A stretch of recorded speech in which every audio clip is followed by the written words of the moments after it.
The theory of everything. ये कहानी शुरू होती है इंग्लैंड की यूनिवर्सिटी ऑफ कैम्ब्रिज से, जहां पर यूनिवर्सिटी की एक पार्टी चल रही है और इस पार्टी में एक लड़की है जो अकेली खड़ी है।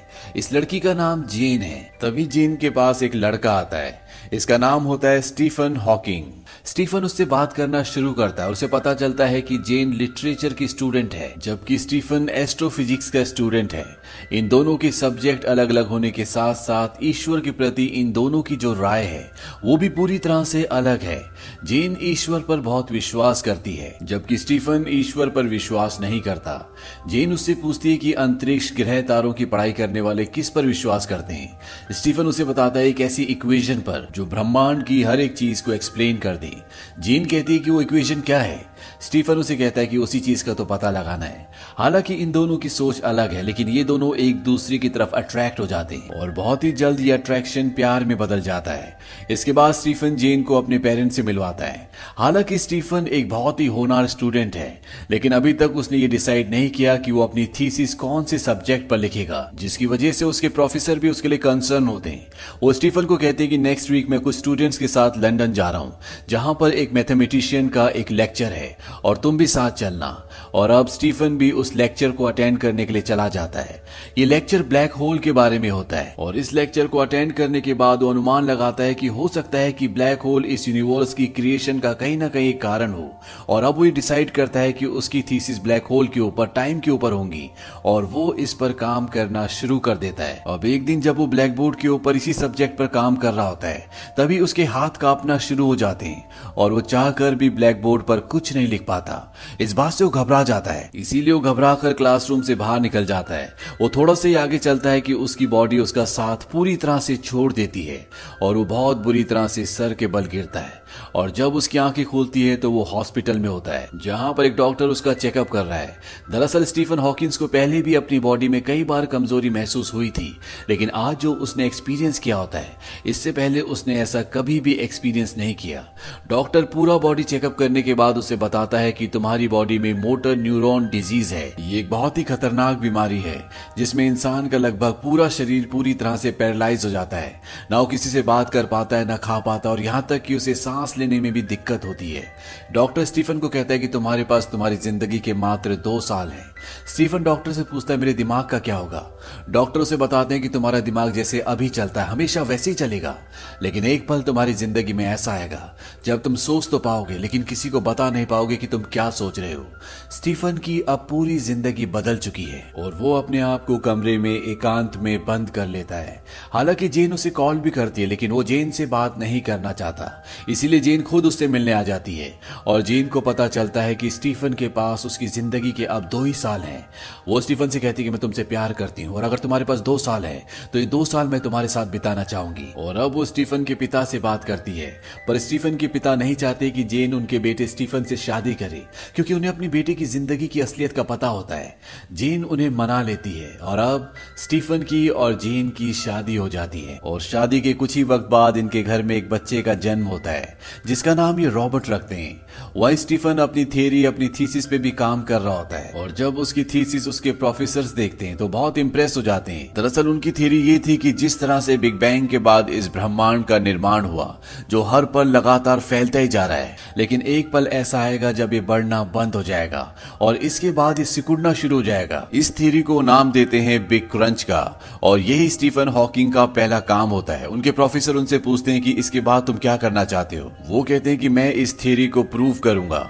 और अब स्टीफन डॉक्टर स्टीफन हॉकिंग बन चुके हैं लेकिन वक्त के साथ साथ उनका शरीर पहले से भी कमजोर होना शुरू हो जाता है और एक बार जब वो सीढ़ियों से ऊपर जाने की कोशिश करता है तो उसका शरीर पूरी तरह से उसका साथ छोड़ देता है। वो सीढ़ियों के ऊपर जा ही नहीं पाता और ना ही अब वो अपने पैरों पर चल सकता है। इसीलिए जेन उसके लिए एक व्हील चेयर लाती है।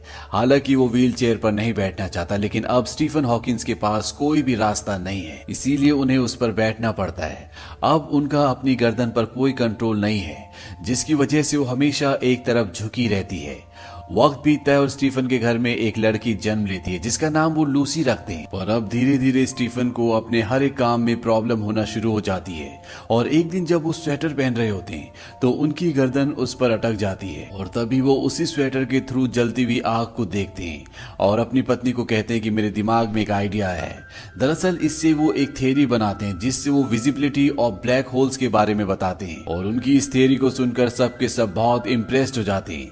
हालांकि स्टीफन हॉकिंग की उम्र इतनी ज्यादा नहीं है, लेकिन उन्होंने जो एक काम किया है वो काम उन्हें एक मशहूर फिजिसिस्ट के तौर पर दुनिया के सामने मशहूर कर देता है। पर साथ ही साथ उनकी हेल्थ भी खराब हो रही होती है। यहाँ पर जेन के भी सपने टूट रहे होते हैं, वो भी अपनी थीसिस पूरी करना चाहती है, लेकिन वो स्टीफन और अपने बच्चों के साथ इतनी बिजी रहती है कि उसे अपनी पढ़ाई का, अपनी थीसिस पूरी करने का वक्त ही नहीं मिलता।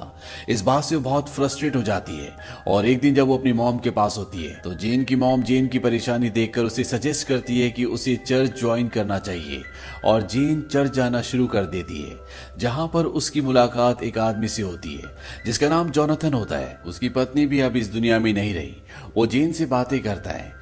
जोनाथन एक म्यूजिक टीचर है, इसीलिए जेन अपने बच्चे को पियानो सिखाने के लिए उसे घर पर बुला लेती है, जहां पर स्टीफन की भी उससे मुलाकात होती है। जाने से पहले वो कहता है कि अगर तुम्हें किसी भी तरह की कोई भी जरूरत हो या स्टीफन को कोई जरूरत हो तो मैं हमेशा हाजिर हूँ। स्टीफन अपनी पत्नी से कहता है कि मैं समझ सकता हूँ, अगर कोई मदद करना चाहता है तो मुझे कोई प्रॉब्लम नहीं है। दरअसल वो जानता है कि उसकी शारीरिक हालत ऐसी नहीं है कि वो जेन की किसी भी चीज में मदद कर सके और वो ये भी जानता है कि वो जेन के साथ हर जगह नहीं जा सकता। बेसिकली स्टीफन के कहने का मतलब ये होता है कि अगर उसे किसी का साथ भी चाहिए तो इससे उसे कोई प्रॉब्लम नहीं है। अब धीरे धीरे जोनाथन इनके परिवार में शामिल होना शुरू हो जाता है। वो जेन के काम में हाथ बढ़ाता है, साथ ही साथ वो स्टीफन का भी ध्यान रखता है और उनके बच्चों के साथ भी खेलता है। एक तरह से अब वो इस परिवार का हिस्सा बन चुका है। साथ ही साथ जेन और उसकी दोस्ती पहले से भी ज्यादा गहरी हो जाती है। कुछ वक्त बाद जेन एक बार फिर से प्रेग्नेंट हो जाती है और वो एक लड़के को जन्म देती है और जब इनकी फैमिली गैदरिंग होती तो सब आपस में ये बात कर रहे होते हैं कि ये बच्चा स्टीफन का नहीं बल्कि जोनाथन का है। स्टीफन की मॉम जेन से इस बारे में पूछती भी है क्या बच्चा जोनाथन का है। वो साफ साफ मना कर देती है। वो कहती नहीं, ये बच्चा स्टीफन का है। ये बात जोनाथन सुन लेता और वहां से जाने लगता है, पर जेन बाहर जाकर उसे रोकने की कोशिश करती है। वो कहती है कि मेरे बच्चों को, मुझे और स्टीफन को भी तुम्हारी जरूरत है। जोनाथन कहता है कि इस वक्त मुझे यहाँ से चले जाना चाहिए क्योंकि हर कोई इसी बारे में बात कर रहा है। वो उसे ये भी कहता है कि मेरे दिल में तुम्हारे लिए फीलिंग्स है। जेन कहती है मेरे दिल में भी तुम्हारे लिए फीलिंग्स है और जोनाथन वहां से चला जाता है। अब स्टीफन को एक दिन ओपेरा देखने के लिए इनविटेशन आता है। वो जेन से कहता है कि तुम्हें मेरे साथ आने की जरूरत नहीं है, मेरे स्टूडेंट्स मुझे ले जाएंगे, तुम बच्चों के साथ कैंपिंग करने के लिए जाओ। जेन कहती है कि मैं अकेले सब कुछ नहीं संभाल सकती। स्टीफन कहता है कि तुम्हें जोनाथन को बुलाना होगा। वो कहती है कि शायद अब वो नहीं आएगा। ये सुनने के बाद स्टीफन खुद चर्च में जोनाथन से मिलने के लिए जाता है और वो से कहता है कि जेन को तुम्हारी जरूरत है। दरअसल स्टीफन एक प्रैक्टिकल इंसान है, वो किसी भी तरह से स्वार्थी नहीं है, इसीलिए वो अपनी पत्नी की, उसकी फीलिंग्स के बारे में भी सोचता है। वो समझता है कि वो भी एक इंसान है और वो चाहकर भी हर जगह उसका साथ नहीं दे सकता। इसके बाद जेन, उसके बच्चे और जोनाथन कैंपिंग के लिए चले जाते हैं और यहाँ स्टीफन हॉकिंग ओपेरा देखने के लिए जाते हैं, जहाँ पर उनकी तबीयत बहुत ज्यादा खराब हो जाती है। दरअसल उन्हें निमोनिया हो गया होता है, इसीलिए उन्हें हॉस्पिटल में एडमिट करना पड़ता है और जब वहां पर जेन पहुंचती है तो डॉक्टर उसे बताते हैं कि स्टीफन की हालत बहुत ज्यादा खराब है। इस वक्त वो वेंटिलेटर में है और हमें उनका ऑपरेशन करके उनके गले में एक होल करना होगा और वहीं से इन फ्यूचर वो खाना खाएंगे, लेकिन ऐसा करने से उनकी बोलने की जो शक्ति है वो पूरी तरह से खत्म हो जाएगी। दरअसल स्टीफन हॉकिंग को जो बीमारी है उस बीमारी में यह होना स्वाभाविक है और कहीं ना कहीं वो सब पहले से इसके लिए तैयार थे।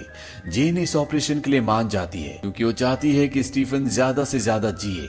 इसके बाद स्टीफन का ऑपरेशन होता है और अब स्टीफन बोल नहीं सकते और ना ही वो अपने मुंह से खाना खा सकते हैं, पर उन्हें अपनी बात दूसरों को समझाने के लिए कोई ना कोई जरिया तो ढूंढना होगा। इसीलिए उनकी पत्नी जेन उन्हें स्पेलिंग बोर्ड पढ़ना सिखाती है। दरअसल इशारे से वो स्पेलिंग बोर्ड के जरिए दूसरों को अपनी बात समझा सकते हैं और अब उनकी देखभाल के लिए एक नर्स आती है जिसका नाम एलेन होता है। एलेन से वो स्पेलिंग बोर्ड के जरिए बात करते हैं और बहुत जल्द ये एक दूसरे से घुल मिल जाते हैं। स्टीफन हॉकिंग को बहुत ज्यादा वक्त तक स्पेलिंग बोर्ड का सहारा नहीं लेना पड़ता, क्योंकि उनके लिए एक वॉइस सिंथेसाइजर लाया जाता है जिसका रिमोट उनके हाथ में होता है, जिससे वो कुछ भी टाइप कर सकते हैं और जो भी वो स्क्रीन पर टाइप करेंगे कंप्यूटर उस टेक्स्ट को रोबोटिक वॉइस में कन्वर्ट कर देगा जिसे दुनिया सुन सकती है। और ये स्टीफन हॉकिंग के लिए एक बहुत बड़ी मदद होती है, क्योंकि इस मशीन के जरिए वो एक बुक लिखते हैं जिसका नाम होता है a brief history of time, जो आगे चलकर इंटरनेशनल बेस्ट सेलर बुक बन जाती है, जिसके बाद उन्हें अमेरिका अवार्ड लेने के लिए बुलाया जाता है। और वो ये बात अपनी पत्नी जेन को बताते हैं। साथ ही साथ वो ये भी बताते हैं कि वो अपने साथ एलेन को यानी कि अपनी नर्स को लेकर जाना चाहते हैं। और जब जेन ये बात सुनती है तो वो समझ जाती है कि अब उनकी शादी का कोई भी मतलब नहीं रहा। तो वो समझ जाती है कि इन दोनों के बीच में जो पति पत्नी का रिश्ता है, जो इनकी शादी है, वो अब सिर्फ नाम मात्र की रह गई है। इनके बीच में जो पहले एहसास थे, जो प्यार था, अब वो पूरी तरह से खत्म हो चुका है। इसमें किसी की भी कोई भी गलती नहीं है। इस सिचुएशन से जो जिंदगी इनके सामने लाई है, ये दोनों के दोनों दुखी होते हैं, इन दोनों की आंखों में आंसू होते हैं, लेकिन कहीं ना कहीं ये प्रैक्टिकल है। ये समझते हैं कि कुछ चीजें हम जबरदस्ती नहीं कर सकते। हालांकि डॉक्टर ने कहा था कि स्टीफन 2 साल से ज्यादा जिंदा नहीं रहेंगे, फिर भी जेन ने उनसे शादी की। ये उसका प्यार था जिसे उसने पूरी जिम्मेदारी के साथ निभाया। पर अब ये दोनों जानते हैं कि इन दोनों के दिलों में एक दूसरे के लिए प्यार खत्म हो चुका है। इसीलिए दोनों फैसला करते हैं कि ये एक दूसरे को डाइवोर्स दे देंगे। जेन यहाँ से जोनाथन के पास जाती है और वहां पर वो दोनों एक दूसरे को किस करते हैं, क्योंकि वो दोनों एक दूसरे को प्यार करते हैं। वहीं स्टीफन और उसकी नर्स एलेन दोनों के दोनों अमेरिका चले जाते हैं। ये दोनों भी एक दूसरे से बहुत प्यार करते हैं। अमेरिका में स्टीफन का बहुत मान सम्मान होता है और उन्हें स्टूडेंट्स के आगे स्पीच देने के लिए बुलाया जाता है, जहां पर वो हर किसी के सवाल का बहुत अच्छे तरीके से जवाब देते हैं। उनकी बातों में आज भी ह्यूमर होता है और अंत में वो सबके साथ वो बात शेयर करते हैं जो उन्होंने अपनी पूरी जिंदगी से सीखी होती है। वो कहते हैं, there should be no boundaries to human endeavour, we are all different, however bad life may seem, there is always something you can do and succeed at, while there is a life there is a hope। इसका मतलब ये होता है कि इंसान की प्रयास करने की कोई भी बाउंड्रीज, कोई भी सीमा नहीं होनी चाहिए। हम सब के सब एक दूसरे से अलग हैं। जिंदगी चाहे कितनी भी बुरी क्यों ना हो, लेकिन हमेशा यहाँ पर कुछ ना कुछ ऐसा होता है जो आप कर सकते हैं, जिसमें आप कामयाब हो सकते हैं, क्योंकि जब तक जिंदगी है तब तक उम्मीद है। उनकी बात सुनकर सब बहुत इंस्पायर्ड होते हैं। इसके बाद वो इंग्लैंड वापस आ जाते हैं और इंग्लैंड आने के बाद उन्हें क्वीन एलिजाबेथ II अपने रॉयल पैलेस में बुलाती है, क्योंकि उन्होंने अपने देश के लिए साइंस के क्षेत्र में जो काम किया होता है उसकी उपलब्धि के लिए उन्हें order of the companions of honour से सम्मानित किया जाएगा। यह अपने आप में एक बहुत बड़ा सम्मान है। वो अपने साथ जेन और अपने तीनों बच्चों को भी ले जाते हैं और जब ये रॉयल पैलेस के गार्डन में होते हैं, जेन स्टीफन से कहती है, अगर तुम चाहो तो इस सम्मान को लेने से मना कर सकते हो। वो ऐसा इसलिए कहती है क्योंकि सरकार साइंस के लिए बहुत कम फंडिंग करती है और आगे चलकर स्टीफन ऐसा करते भी हैं। वो नाइटहुड सम्मान लेने से मना कर देते हैं। स्टीफन हॉकिंग और जेन हालांकि अब पति पत्नी नहीं है, लेकिन स्टीफन हॉकिंग की जिंदगी में जेन ने जो कंट्रीब्यूशन दिया वो उसे कभी भुला नहीं सकते, इसीलिए वो उसका रिगार्ड करते हैं और इसीलिए वो जेन को अपने साथ रॉयल पैलेस भी लाए होते हैं। और अंत में वो अपनी पत्नी को कहते हैं कि वो देखो हमने क्या बनाया, और सामने उनके तीनों बच्चे खेल रहे होते हैं। मतलब कि एक दूसरे से अलग होने के बाद भी कहीं ना कहीं ये किसी ना किसी तरीके से एक दूसरे से जुड़े हुए हैं। और अंत में हमें बताया जाता है कि स्टीफन हॉकिंग और जेन हमेशा एक दूसरे के दोस्त बन के रहे। जेन ने जोनाथन से शादी कर ली और शादी के बाद वो दोनों खुशी खुशी रहते हैं। साथ ही जेन अपनी PhD भी कंप्लीट कर लेती है और यहाँ पर स्टीफन हॉकिंग वो भी अपनी नर्स एलेन से शादी कर लेते हैं और इसी के साथ ये कहानी यहीं पर खत्म हो जाती है। स्टीफन हॉकिंग चाहते थे कि मॉडर्न फिजिक्स में एक ऐसी थ्योरी बने जो हर एक सवाल का जवाब दे सके, लेकिन फिलहाल ऐसी कोई भी थ्योरी नहीं है। मॉडर्न फिजिक्स में 2 थ्योरी काम करती है, एक आइंस्टाइन की जनरल रिलेटिविटी और दूसरी क्वांटम फील्ड थ्योरी, जो दोनों एक दूसरे के विपरीत काम करती है। स्टीफन ने इन थ्योरीज के जरिए हमें एक कॉन्सेप्ट दिया जिसका नाम है हॉकिंग रेडिएशन। उनका कहना था कि ब्लैक होल्स हमेशा रेडिएशन छोड़ते रहते हैं और जब उनका मास लगातार कम होता जाता है तो वो पूरी तरह से गायब हो जाते हैं। यानी कि हमारे ब्रह्मांड में जितने भी ब्लैक होल्स हैं उनकी एक लाइफ है। उनका कहना था कि एक सितारे से ब्लैक होल बनता है और उसके बाद ब्लैक होल भी गायब हो जाता है। उनका ये भी मानना था कि आने वाले वक्त में धरती पूरी तरह से खत्म हो जाएगी, ये रहने लायक नहीं रहेगी, और अगर इंसान को अपना अस्तित्व बचाना है तो उसे अपने आसपास के ग्रहों पर कॉलोनीज बसानी होगी, नहीं तो इंसान का अस्तित्व आने वाले वक्त में पूरी तरह से खत्म हो जाएगा।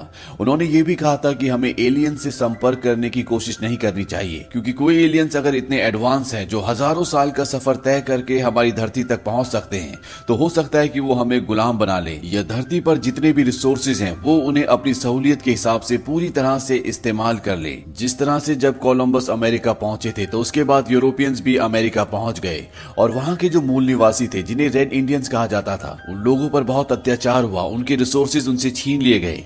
तो हो सकता है कि अगर हमसे ताकतवर कोई इस ब्रह्मांड में है तो वो भी हमारे साथ ऐसा ही करे। इसके अलावा उनका ये भी मानना था कि आने वाला वक्त आर्टिफिशियल इंटेलिजेंस का है, यानी कि इंसानों से ज्यादा रोबोट्स और मशीन्स काम करेंगी, और अगर आर्टिफिशियल इंटेलिजेंस को बनाने में ज्यादा सावधानी नहीं बरती गई तो हो सकता है कि आर्टिफिशियल इंटेलिजेंस इंसानों के खिलाफ आने वाले वक्त में जंग छेड़ दें और वो इंसानों के खात्मे का एक कारण बन जाए। स्टीफन हॉकिंस आत्मा को, ईश्वर को, इन सब चीजों को नहीं मानते थे। उनका कहना था कि इंसान का एक ही जन्म होता है, वो एक कंप्यूटर, एक मशीन की तरह है जो मरने के बाद बंद हो जाता है और फिर दोबारा कभी स्टार्ट नहीं होता। स्टीफन हॉकिंग की ऐसी कई सारी बातें, कई सारी थियरीज हैं जिन सब ने उन्हें पूरी दुनिया में फेमस कर दिया। हालांकि उन्होंने विज्ञान की दुनिया में ऐसा योगदान दिया जो पहले कभी किसी ने नहीं दिया, लेकिन उनका सबसे बड़ा चैलेंज था अपनी बीमारी से लड़ना, जहां पर इंसान अपनी छोटी सी बीमारी से पूरी तरह से हार जाता है। हॉकिंग के साथ इतनी बड़ी प्रॉब्लम थी, लेकिन फिर भी वो उस प्रॉब्लम से हारे नहीं, बल्कि उस प्रॉब्लम के बाद वो अपनी स्टडीज में ज्यादा फोकस कर पाए, और जो काम वो शायद बिल्कुल ठीक होकर ना कर पाते वो सभी काम की और दुनिया के लिए एक मिसाल बन गए। तो ये थी पूरी कहानी द थियरी ऑफ एवरीथिंग की। स्टीफन हॉकिंग की ये मूवी, जो कि उनकी जिंदगी की सच्ची कहानी है, ईयर 2014 में रिलीज हुई थी।